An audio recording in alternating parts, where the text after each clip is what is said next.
नमस्कार. खरं तर करमाळा पंचायत समिती आणि जिल्हा परिषदेचे निवडणुकीचं जे मतदान होतं, हे दिनांक 7 फेब्रुवारी रोजी पार पडलं. यामध्ये खरं तर करमाळा तालुक्यामध्ये पंचायत समितीच्या 12 जागा आणि जिल्हा परिषदेच्या 6 जागा अशा ह्या एकूण ह्या जागांसाठी मतदान पार पडलं. यामध्ये जर आपण पाहिलं तर खरं तर निवडणूक ह्या अटीतटीची दिसून आली. ह्या अटीतटीच्या निवडणुकीमध्ये सुद्धा विविध पक्ष, संघटना किंवा अ, अपक्षांचा सुद्धा यामध्ये जोर दिसून आला. यामध्ये करमाळा तालुक्यातील पांडे, वीट, कोर्टी, चिकलठाण, वांगी आणि केम जिल्हा परिषदेच्या ह्या गटांमध्ये खरं तर प्रामुख्यानं निवडणूक दिसून आली. तर अ, आपण कालही या संबंधी एक व्हिडिओ केला होता. त्यामध्ये सुद्धा आपण ही सविस्तर अशी माहिती दिली होती की कोणत्या गटामध्ये किती मतदान आहे आणि दुपारी 3:30 वाजेपर्यंत किती मतदान झालेलं आहे हे आपण काल सविस्तर माहिती दिली होती. त्यामुळं आता आपण ते मतदान किती आहे हे सांगणार नाही, परंतु मतदान 5:30 वाजेपर्यंत हे किती झालेलं आहे कालचं हे आपण याविषयी हा सविस्तर हा व्हिडिओ आपण बनवत आहोत. तर काल जे पहिलं जे पांडे गट आहे, पांडे गटामधला जर जिल्हा परिषदेचा विचार केला तर यामध्ये खरं तर सौ राणीताई वारे असतील, सौ रश्मीदिदी कोलते बागल असतील, त्याचप्रमाणे या ठिकाणी दुसरे ते सौ सावंत, ऍडव्होकेट राहुल सावंत यांच्या पत्नी या तिघींमध्ये खरं तर ही तिरंगी लढत पाहायला मिळाली आणि सर्व तालुक्याचं लक्ष या लढतीकडे होतं पांडे जिल्हा परिषद गटातील. तर यामध्ये जे मतदान झालं होतं हे मतदान खरं तर या ठिकाणी जे टोटल मतदान आहे 35,556 हे महिला आणि पुरुष हे दोन्हींचं मिळून आहे. तर यामध्ये जे मतदान झालेलं आहे 5:30 वाजेपर्यंत पुरुषांचं जे मतदान आहे ते 12,362 एवढं पुरुषांनी मतदान केलं. तर महिलांचं जे मतदान आहे 10,597 हे पांडे जिल्हा परिषद गटाचं आणि ते टोटल जे सगळं मतदान झालेलं आहे 22,959 आणि त्याची जर सरासरी आकडेवारी टक्केवारी जर काढली तर 64.57% एवढं पांडे जिल्हा परिषद गटामध्ये मतदान झालेलं आहे.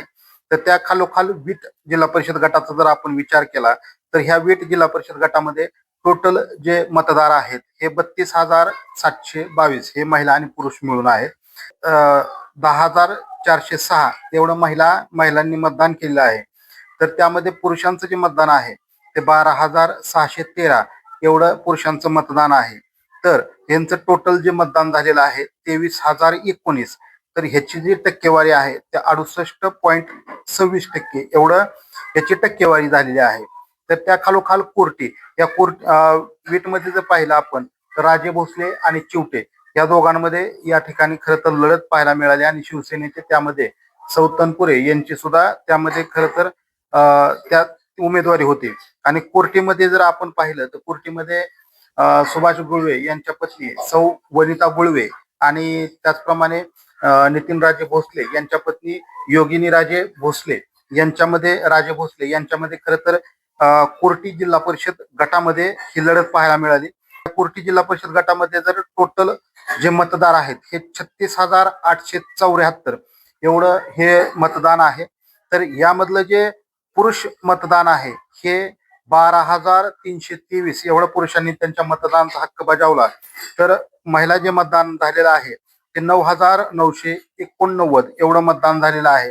तर टोटल 22,312 एवढ्या महिला आणि पुरुष या मतदारांनी मतदानाचा हक्क बजावलेला आहे. तर 60.50% ही टक्केवारी झालेली आहे. त्या खालोखाल दुसरा जिल्हा परिषदेचा गट जर पाहिला आपण करमाळा तालुक्यातील तर चिकलठाणमध्ये या चिकलठाण जिल्हा परिषद गटामध्ये टोटल जे मतदार आहेत हे 32,287. तर त्यामधील जे पुरुष मतदार आहेत म्हणजे मतदानाचा हक्क बजावलेला यातील 10,649 एवढ्या पुरुष मतदारांनी त्यांचा हक्क बजावलेला आहे. तर महिला मतदारांनी 8,703 एवढ्या महिला मतदारांनी हक्क त्यांचा मतदानाचा बजावलेला आहे. तर यामध्ये 19,352 हे टोटल त्यांची मतदारांची आकडेवारी आहे. तर टक्केवारी पाहिली तर 59.93 एवढं चिकलठाणमध्ये मतदान झालेलं आहे. त्या खालोखाल वांगे जिल्हा परिषद गटाचा आपण विचार केला तर यामध्ये जे टोटल मतदार आहेत ते 32,307 एवढे टोटल मतदार आहेत. तर यामध्ये जे पुरुष मतदारांनी जे मतदान केलेलं आहे 10,776 आणि जे महिला मतदार आहेत यामध्ये 8,879 एवढ्या महिला मतदारांनी त्या ठिकाणी त्यांच्या मतदानाचा हक्क बजावलेला आहे. 19,655 एवढं टोटल महिला आणि पुरुष या दोन्हीचं मिळून आकडेवारी होते. आणि टक्केवारी जर आपण पाहिली तर 60.83% एवढं वांगी जिल्हा परिषद गटामध्ये मतदान झालेलं आहे. तर त्या खालोखाल केम मध्ये जर आपण पाहिलं तर यामध्ये जे टोटल मतदार आहेत ते 37,277 एवढे टोटल मतदार आहेत. तर यामध्ये जे पुरुष मतदार आहेत म्हणजे मतदान केलेले 11,864 आणि महिला ज्या मतदार आहेत त्यांनी 9,655 आणि ह्या महिला आणि पुरुष मतदारांनी ज्या मतदानाचा हक्क बजावलेला आहे यामधला जर विचार केला 21,519 एवढ्या मतदारांनी या केम जिल्हा परिषद गटामध्ये मतदानाचा हक्क बजावलेला आहे. तर यामधली टक्केवारी जर पाहिली 57.72% एवढी टक्केवारी आहे. तर आता आपण ह्या सर्वांची टोटल जर आपण पाहतोय जे पुरुष आणि महिला या दोन्ही जर मतदार पाहिले आपण तर यामध्ये खरं तर जे टोटल जेवढे मतदार आहेत या 6 जिल्हा परिषद गटामध्ये 2,08,023 एवढे हे टोटल मतदार आहेत. तर जे पुरुष मतदार आहेत यामध्ये 70,587 एवढ्या पुरुष मतदारांनी त्यांच्या मतदानाचा हक्क बजावलेला आहे. तर महिला मतदारांमध्ये 58,229 एवढ्या महिला मतदारांनी त्यांचा हक्क बजावलेला आहे. या टक्केवारी जर पाहिले तर 61.92% ही सगळी करमाळा तालुक्यातील 6 जिल्हा परिषद गटामधील ही टोटल टक्केवारी आणि आकडेवारी आहे. 9 फेब्रुवारीला याची मतमोजणी होणार आहे.